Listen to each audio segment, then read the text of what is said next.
If I had known beforehand that Botswana was going to open up elephants for hunting again, this would not be a place that I would have come to.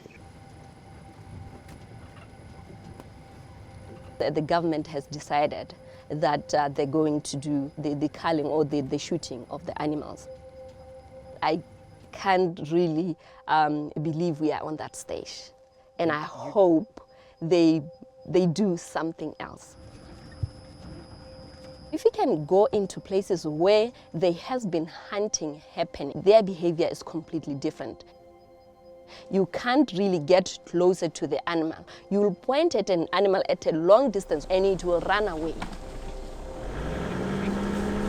And now, if that thing can happen in the Chauvet National Park, you can imagine what will happen.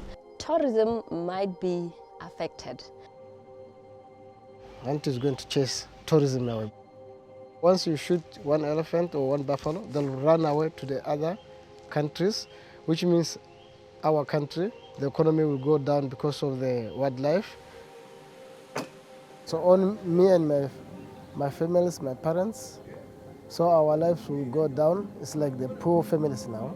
No jobs, just traveling away.